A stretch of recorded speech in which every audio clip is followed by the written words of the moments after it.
আসসালামু আলাইকুম সবাইকে। গত ভিডিওতে আমরা ছোটখাটো ব্যাকগ্রাউন্ড কালার সম্পর্কে দেখছিলাম। তো আজকের ভিডিওতে আমরা আরেকটু অ্যাডভান্স জিনিস দেখব। তো কালার সাধারণত ৩ ধরনের হয়ে থাকে। বেসিক্যালি ৪ ধরনের এখানে আপনি দেখতে পাচ্ছেন, বাট সিএসএস এ আমরা আরও এক ধরনের বেশি ইউজ করব, ৫ ধরনের। তো কালার সাধারণত ৩ ধরনের না, কালার সাধারণত ৩টা হয়ে থাকে: রেড, গ্রিন আর হচ্ছে ব্লু। এই ৩টা কালার মিক্স হয়ে সকল ধরনের কালার তৈরি হয়।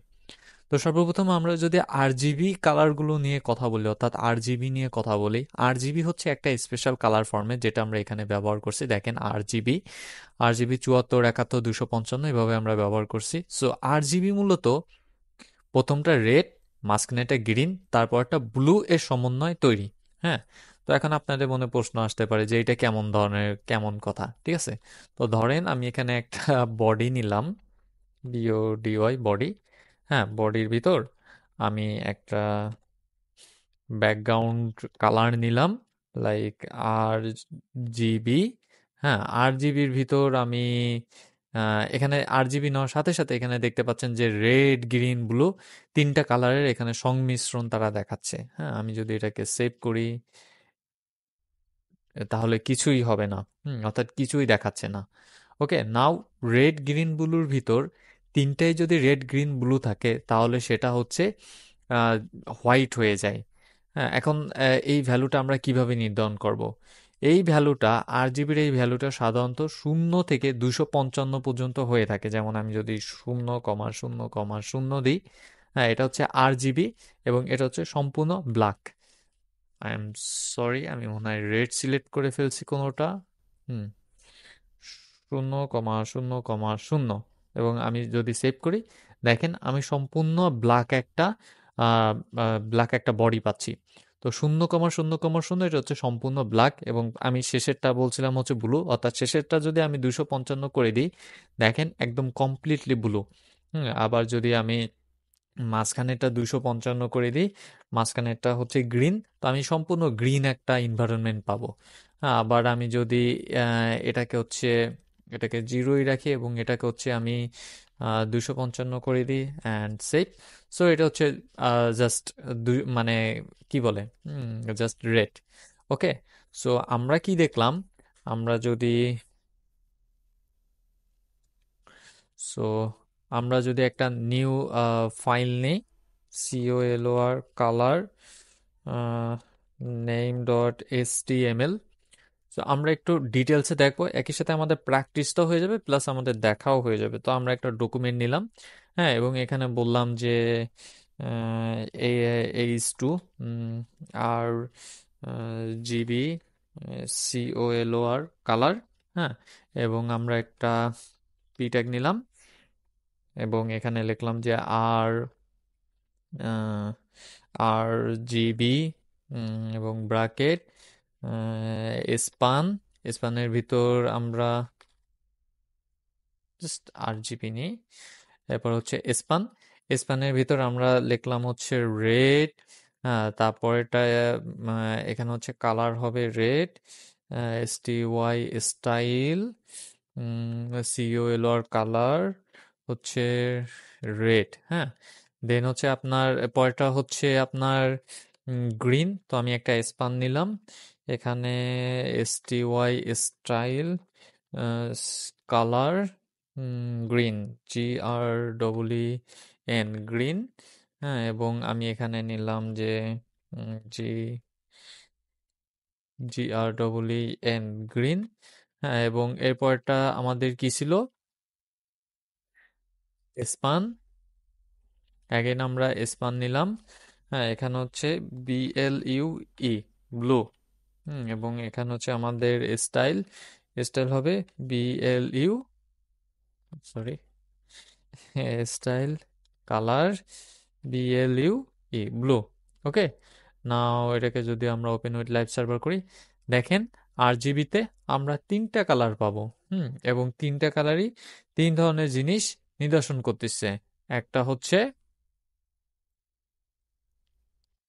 আমি ফিক্স করে নিই, একটা হচ্ছে রেড, একটা হচ্ছে গ্রিন, আর একটা হচ্ছে ব্লু।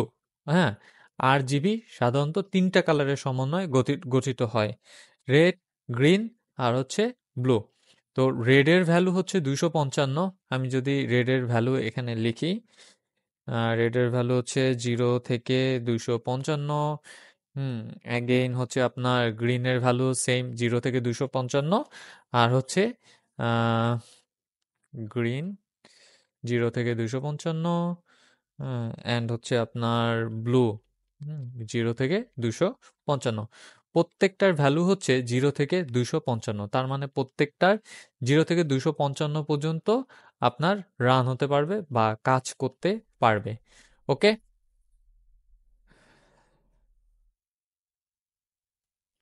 তো আমি জাস্ট আপনাদেরকে এইটুকু বোঝাচ্ছি যে এই RGBর ভ্যালুটা জাস্ট ভেরিয়েশন করে। এখন আমি যদি RGBর একটা জাস্ট ইমেজ দেখাই, দেখেন এখানে দেখতেই পাচ্ছেন রেড, হ্যাঁ, আহ, তারপর হচ্ছে গ্রিন, তারপর হচ্ছে ব্লু, এই তিনটা মিলেই সমস্ত কালার এখানে সিলেক্ট হচ্ছে।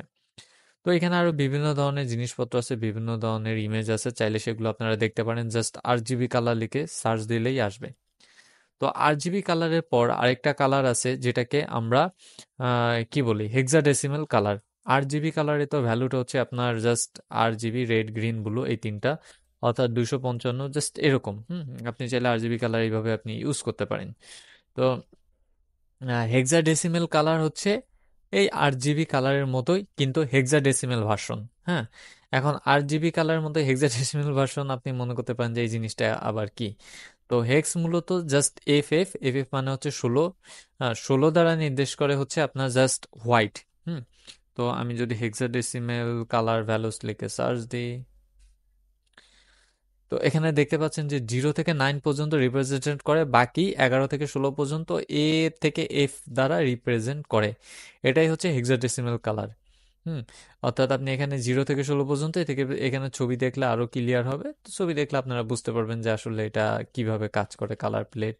হ্যাঁ, তবে এগুলো অতটা ইম্পর্টেন্ট না। হ্যাঁ, আমাদের হচ্ছে RGBটা অনেক বেশি ইম্পর্টেন্ট, কেননা আমরা RGBটা ইউজ করব। এই হেক্স কালারটা সাধারণত হ্যাশ দ্বারা শুরু হয়, যেমনটা এখানে দেখতে পাচ্ছেন। হ্যাঁ, এবং আমরা যদি কি বলে, আমরা যদি এখানে কালারে যাই এবং বলি যে P hex colour, COLOR colour, হ্যাঁ, এবং আমরা জাস্ট এখানে একটা স্পান নিই এবং এখানে আমরা লিখি যে STY স্টাইল, COLOR কালার। হ্যাঁ, এখানে আমরা যদি হ্যাশ দিই, সাথে সাথে দেখবেন যে একটা চিহ্ন চলে আসে। এখন FFF, হ্যাঁ, এই একটা কালার আছে, FFF মানে হচ্ছে জাস্ট হোয়াইট, আর কিছুই না। তো এখানে যদি আপনি মাউস ধরেন, দেখেন এখানে হ্যাশ চিহ্ন দিয়ে বেশ কিছু জিনিসপত্র চলে আসছে। এখন আপনি যদি সিলেক্ট করেন, দেখেন সিলেক্ট করার সাথে সাথে এই জিনিসগুলো কিন্তু সিলেক্ট হচ্ছে। অ্যাগেন আমি আপনাকে আগেই বলছি কিন্তু যে হেক্সাডেসিমাল কালার সাধারণত তিনটা জিনিসকে নির্দেশ করে। প্রথম 555, এটা হচ্ছে জাস্ট নর্মাল ভ্যালু। ডি হচ্ছে হেক্সাডেসিমাল, ডি সাধারণত এ থেকে যদি শোনেন, এ হচ্ছে 10, বি হচ্ছে 11, সি হচ্ছে 12, তাহলে ডি হচ্ছে 13। ডি এর ভ্যালু হচ্ছে 13, 14, 15, 15 পর্যন্ত আছে। ওকে, এবং এটা হচ্ছে ট্রান্সপারেন্ট। আপনি যখনই ট্রান্সপারেন্টে যাবেন, শেষে আরো দুইটা ভ্যালু দেখতে পাচ্ছেন। যদি ট্রান্সপারেন্টে না যাই, তাহলে আর কোনো ভ্যালু আসবে না। ওকে, নাও এখানে আমি বললাম যে হেক্স কালার, জাস্ট এই মানটাকেই আমি কপি করে নিয়ে এখানে বসাই দিলাম। ওকে, সো এটা হচ্ছে জাস্ট একটা হেক্স কালার, নর্মাল একটা হেক্স কালার। তো আমি যদি এখানে আমাদের ডকুমেন্টটাকে রিফ্রেশ দিই, ডকুমেন্ট রিফ্রেশ দিলে আসলে আসবে না। তার রিজন হলো আমাদেরকে হচ্ছে এটা সেভ করতে হবে। ওকে, সো আমরা হেক্স কালারের একটা ভ্যালু এখানে দেখে ফেললাম। তো এখন আরেকটা নেমড কালার তো আমরা অলরেডি দেখছি, কয়েকবার দেখছি। এই যে দেখেন, colour is equal to red লিখছে, এটাই হচ্ছে নেমড কালার, আর কিছুই না, জাস্ট কালারের নাম। এখন কালারের নাম বিভিন্ন ধরনের আছে, সেটা জাস্ট লিখলেই হলো। সো এইচএলএস ভ্যালু হচ্ছে আরেকটা আছে। তো এটা আমাদের তেমন একটা প্রয়োজন নাই, এটা আমরা তেমন একটা ব্যবহার করব না। এটা জাস্ট আপনি পার্সেন্টেজ দিয়ে বুঝাবেন যে কোন কালার কত পার্সেন্ট। হ্যাঁ, এখানে বিভিন্ন ধরনের স্পেশাল সিকনেস আছে, যেমন হিউ, তারপর হচ্ছে স্যাচুরেশন, আর হচ্ছে লাইটনেস। হ্যাঁ, এগুলোর উপর ডিপেন্ড করে এসএলএসটা ইউজ করা হয়। এগুলো যখন আমরা কোনো প্রজেক্ট করব তখন আমরা দেখবো, অবশ্যই তো আমরা প্রজেক্ট করবোই, জাস্ট দেখবো। তো আমাদের আরেকটা কালারের ভ্যালু আছে, যাকে RGBA কালার ভ্যালু বলা হয়। RGBA, তো RGBA জিনিসটা কি? RGBA হচ্ছে আপনার অপাসিটি নির্ণয় করে। এখন অপাসিটি কিভাবে নির্ণয় করে? তো আমি এখানে একটা স্পান নিয়ে নিলাম। স্পানের ভিতরে আমি এখানে জাস্ট RGBA লিখলাম। এখন এই RGB কে আমি চাই যে এটা হচ্ছে আপনার জাস্ট কি বলে, মানে এটার ব্যাকগ্রাউন্ড কালার হবে, বাট ব্যাকগ্রাউন্ড কালার কমপ্লিটলি ফুল হবে না। তো আমি এখানে যদি একটা স্টাইল নিয়ে নিই, style is equal to BACK background colour. এখন আমি এখানে উম, একটা RGB নিয়ে নিলাম, RGB। হ্যাঁ, এখানে আমি রেড গ্রিন মানে হচ্ছে হোয়াইট। সো আমি চাইলে এর ভ্যালুটাকে পরিবর্তন করতে পারবো। হ্যাঁ, এই ভ্যালুটাকে আমি পরিবর্তন করলাম। আমি যখন ভ্যালু পরিবর্তন করলাম, এটাকে সেভ দিলাম, কন্ট্রোল S। সেভ কেন হয় না? আচ্ছা, এটা আসলে ডবল হয়ে গেছিল। একটা ডবল হয়ে গেছে। নাও ঠিক আছে। তো দেখেন, আমি চাচ্ছি না এটা সম্পূর্ণ গ্রিন থাকুক, আমি চাই এটা হালকা অপাসিটি, মানে অপাসিটি থাকুক। তো আমি এখানে জাস্ট বলতে পারি যে 0.6, এটা একটা ভ্যালু। এখন দেখেন, 0.6 আমি দেওয়ার সাথে সাথে এটা একটু হোয়াইটের দিকে হয়ে গেছে। তো আমি যদি জাস্ট 0 দিই, 0 মানে হচ্ছে কমপ্লিট হোয়াইট, অর্থাৎ আমরা জাস্ট কালারই দেখবো না। এরপর যখন আমরা এক এক করে বাড়াবো, তখন হালকায় দেখেন, এক বাড়াইছে আমরা হালকা কালার দেখতে পাচ্ছি। আমরা 3 দিলাম, হ্যাঁ, আর একটু ডিপ কালার এখানে দেখতে পারলাম। হ্যাঁ, তবে এই জিনিসটার আরেকটা এলিমেন্ট আছে যাকে অপাসিটি বলা হয়। ওকে, সো আমরা আবার আমাদের স্টাইলে ফিরে যাই, style.css। এবং এটা হচ্ছে আমাদের বডিটাকে, আচ্ছা, বডির ভিতরেই আমরা কাজ করি। সাপোজ দেখেন, এখানে আমরা RGB কালার নিছি। হ্যাঁ, এখন RGB কালার সাধারণত, যদি আমরা এখানে অপাসিটি সিলেক্ট করি, অপাসিটি নামে একটা আছে, আপনি অপাসিটি দেখা গেল যে 50%। হ্যাঁ, আপনি অপাসিটি 50% সিলেক্ট করলেন। 50% সিলেক্ট করার মানে হচ্ছে প্রত্যেকটা ধরে আপনার 50% হয়ে যাবে, সবকিছু ধরে 50% হয়ে যাবে। এই জন্য অপাসিটি সাধারণত এভাবে সিলেক্ট করা হয় না। তবে আপনি এখানে কমা দিয়ে বলে দিতে পারেন যে থ্রি, থ্রি না, 0.2। যখনই আপনি 0.2 বলবেন এবং সেভ করবেন, এটা জাস্ট 0.2 হয়ে যাবে, এবং তখন এটা RGB হবে না, RGBA হয়ে যাবে, দুটোই সেম। এটাকে যখন বাড়াইতে থাকবেন, যেমন আমি যদি 0.6 দিই, দেখেন আর একটু ডার্ক হয়ে গেছে। এটাকে যদি আমি 0.8 দিই, তখন দেখবেন যে আরও ডার্ক হয়ে গেছে। অর্থাৎ এটার মেইন ভ্যালু হচ্ছে 0 থেকে অন পর্যন্ত। যখন আমরা অন দেব, তখন কমপ্লিটলি ডার্ক হয়ে যাবে। তো এটাই হচ্ছে RGB এর কাজ। তো আজকের ক্লাস এই পর্যন্তই। কালার নিয়ে আমরা অনেক কিছু দেখলাম। তো সামনের ভিডিওতে আমরা আরো অনেক জিনিসপত্র দেখবো, কালারে আরো বেশ কয়েকটা জিনিস আছে, সেগুলো আমরা শিখবো। তো আজকের মতো এই পর্যন্তই। আল্লাহ হাফেজ সবাইকে।